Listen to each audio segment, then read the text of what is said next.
All right, Spurs beat the Celtics 195. This is Buckets, Boards, and Banner with your instant reaction. All right, so the Spurs beat the Celtics just a little bit ago. Rob, what's your initial thoughts on the game? Ugly game. I think it felt like Spurs Pistons finals with the score going into the fourth and kind of where they were sitting. So knew the Celtics would shoot a lot of threes.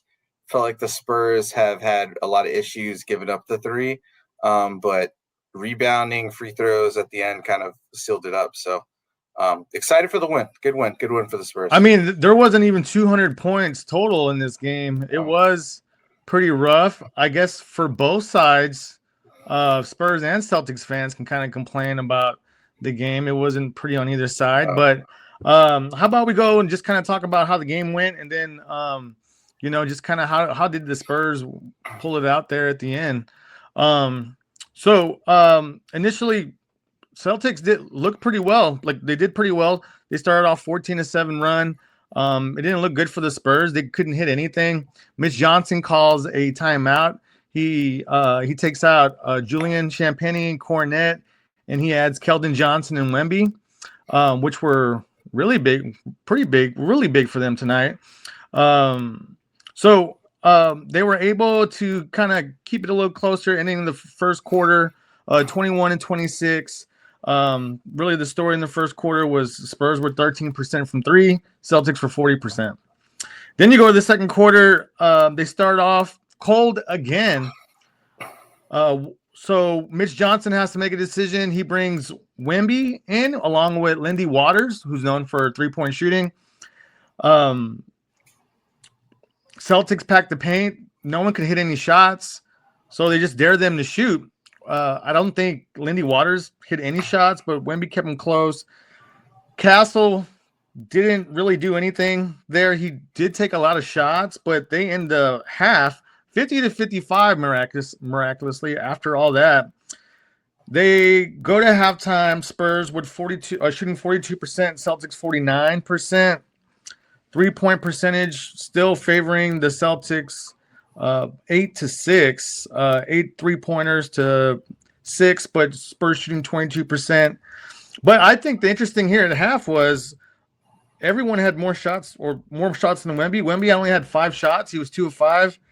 Castle 3 of 11 in the first half.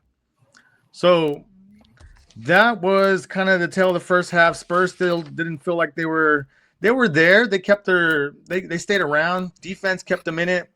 Third quarter starts. Wemby comes in at the 8-minute mark. He hits back-to-back buckets. You start to see a run there.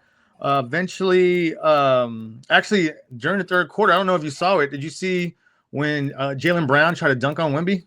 Yeah. So he actually in the first half, he also hit some real big threes where Wemby was right in front of him, and he hit 2 3-pointers right over him. Jaylen Brown was pretty fearless then, but then I guess he got it, a little over his britches there and just tried to dunk on Wemby, and Wemby went up and just eliminated that.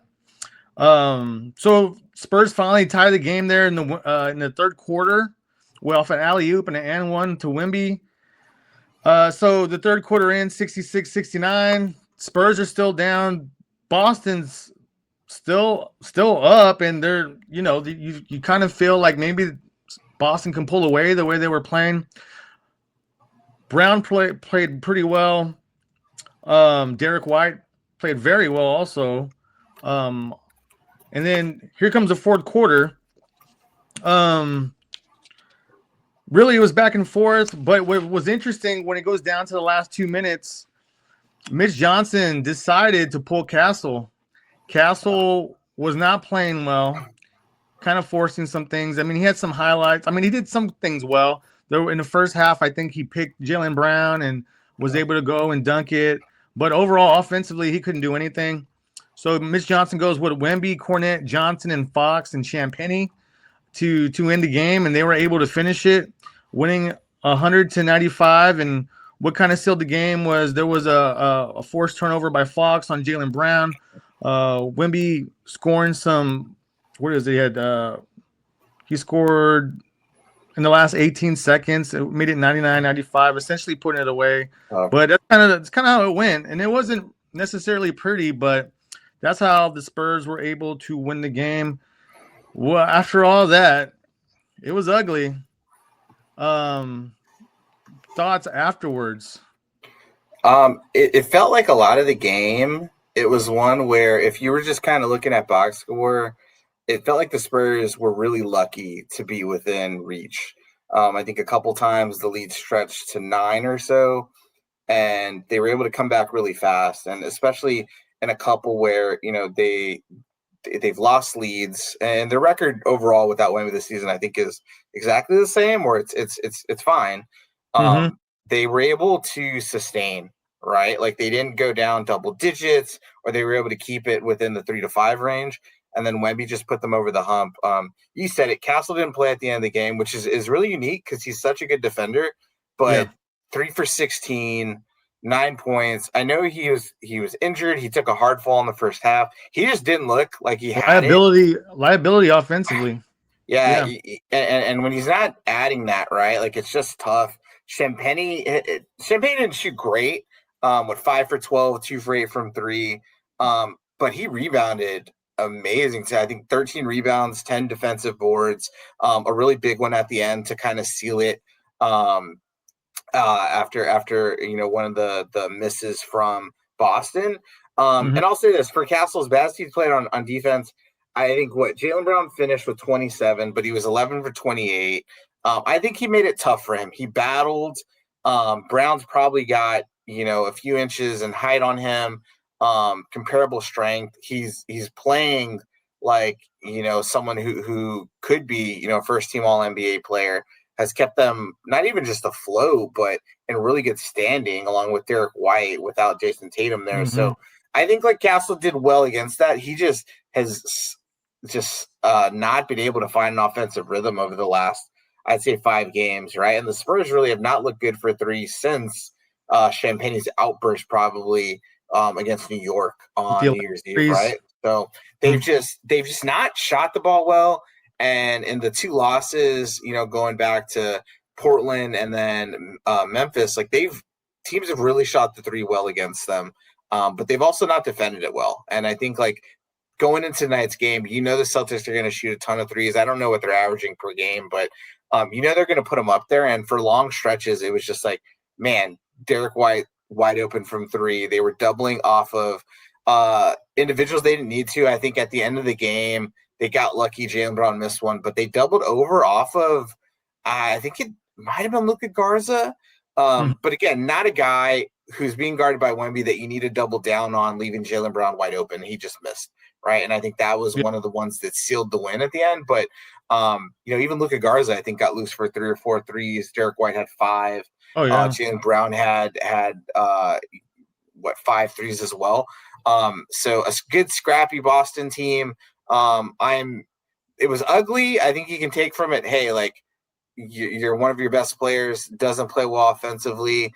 Fox, shot bad from 3, but I think he always plays clutch, and he had some great buckets at the end. That steal on Brown was just what really sealed it there, and then got it to Champagne for a layup. But overall, I think it kept them well.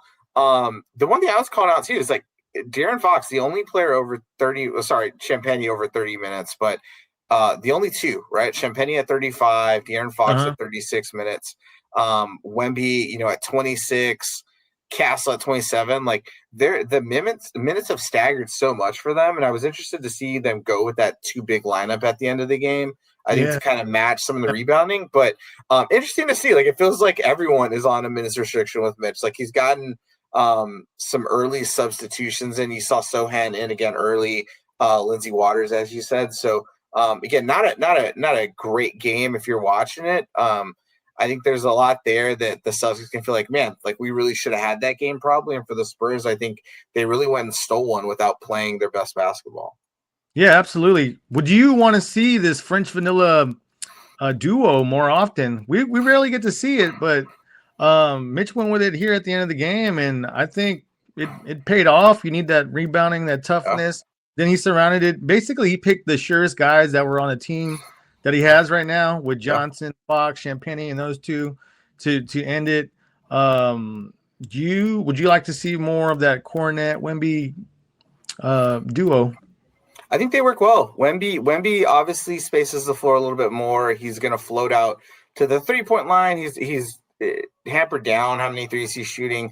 I think he's found that sweet spot of, the 18-footer that he loves getting over anybody. And, it's a quick kind of high post, turn, jab step right up into it. And he's done that and hit it in clutch moments. I think Cornet sometimes is needed. As great as Wemby is, he is floating around the outside sometimes.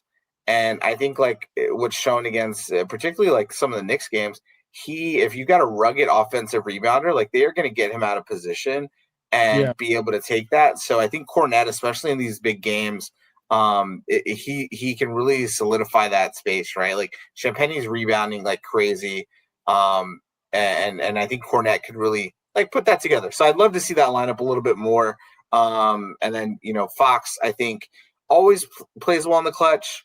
I'd love to see the 3-ball kind of fall for him a little bit more, which it just hasn't, in the past, probably again, since the NBA Cup. But I think the Spurs, like they're due for one, right? Like they're going to have another game where all of a sudden, as a team, they hit 16 to 19 threes. And, it's just a matter of time for it. And I think they're doing the other things to win games when they're not shooting as well. Castle shot the most shots on the team tonight. Do you think if he continues to struggle, he should, Mitch should tell him to dial it back or just limit his minutes a little bit more, or you just let him, since he's a second-year player, but he's going through probably maybe like his sophomore slump right now. What do you do with Castle right now? What I'll say with Castle is he's not taking bad shots. Like he's not coming down into pull-up threes. He's very much on the swing. When he's open, he's going to shoot the 3, but he's not out there looking for it. He's not taking it and using 7-8 seconds of the dribble to get a shot up. He's attacking. I think right now he's so physical. He's expecting or looking for more contact and then short arming. I think, what do you have hurt before? Was it the wrist, the thumb?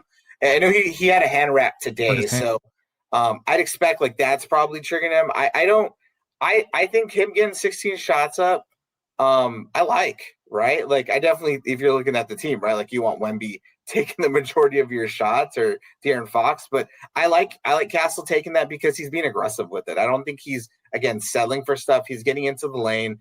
I think with the shooting slump that he's having from 3, his free throws have been an issue all season. But he gets to the paint and he makes other guards foul him. And I think when you've got players like Jalyn Brown having to foul him to keep him out of the lane, Derek White, like that's a good move for him. I think they're going to fall. Is he going to be, a 40, 42% 3-point shooter? Probably not, but I think if he can shoot 33 to 35% from there, like that keeps defenses honest because he can get to the basket so easily. All right. Last thing with the Spurs, Keldon Johnson. When the game got a little stagnant, they were looking for a bucket. They put in Keldon Johnson, and he either got to the rim or he created contact and got to the foul line. He led the team in free throws. What do you think about him? And we've talked about him being 6th man of the year. Are you sold yet? Keldon's just reliable, right? You know that when the Spurs need a bucket, Keldon will grab it. He's going to back down whoever it is. He's backed down Chet Holmgren. He was backing down Derek White today, Jalyn Brown. Yeah. Whoever gets on him, he's going to back you down. He's got the strength. He's got the touch. And he gets in the lane and he finishes. He's got to be, with Castle and Fox, like one of the best finishers for us in the paint, right? Like he just has the touch. I love it. I wish he got more national praise for 6th man of the year than I think he gets. I think on social media you see his name pop up a lot. I think betting odds they have him like top 4. Yeah, for another team, especially with how the Spurs have played, like who's kind of owned that role, and I think they said it last year, right, where he kind of took to it and said, "Hey, I'm going to do this, and I'm going to come off the bench and play." He's instant offense. He's shooting I wanted to say I think he was shooting career high in threes this year, for him, like in percentage wise. So yeah, I think he's played amazing. He earned the ability to finish games for us. And then again, right, like he rebounds, he defends, he goes out there and does what he has to do. And probably being the longest tenured Spurs still, like he has to be the heart and soul of the team. So I think like all those things in one, like he definitely, I'm sold on him being up there with whoever else you'd want to put as like the top three for a six man of the year. All right. So let's switch over to Boston real quick. The big thing is we've been talking about Jalyn Brown MVP, candidate. After this game, I was kind of high on him just because of where Boston is in the standings. Second in the East. I would say I'm kind of falling off a little bit. He had a great game. He had 27 points. He had some huge shots, like big buckets over Wemby, and like the couple 3-pointers he just shot over him. You do see him do some stuff where you're kind of like scratching your head though, like what he went at Wemby, wanted to dunk on him, and Wemby just went up and just blocked him. We talked about that earlier. But yeah, timely turnovers there in crunch time. And really, this was a game that they should have won because the Spurs shot horrible. So what do you think as far as Jalyn Brown and MVP? Is he still in there, or was it just, did he fall off for you? I'd say he's not in. I think I had him as a dark horse. He's not in the top contention, I think. And again, it is like, is this brand gonna take them far? Like for valuable, yeah, he's the best player on their team. I think Derek White might still be their most valuable player, with just what he brings and who he is. Like timely 3 yeah, like he just is necessary for them. Jalyn Brown is your guy the same way we just talked about Keldon. We need a bucket. JP, go score, right? But again, there's a few moments in there very like Luka Doncic-esque where not getting back on D or really concerned with wanting to talk to the ref and I got fouled. And I think like some of those things cost him the dunk attempt on Wemby. He goes up, replay, and I think a lot of these replays, like you're in the air, they're pushing off to block the the shot blocker's hands. Wemby's kind of calling for that, but I just don't I don't know if I put him above. If I'm looking just at the East, like I don't have him above Cade Cunningham for as an MVP candidate. I don't know if I'd put him above. I think him and Brunson are like really close. I think if you looked at it, Jalen Brunson is more valuable to the Knicks than Jalyn Brown is to the Celtics.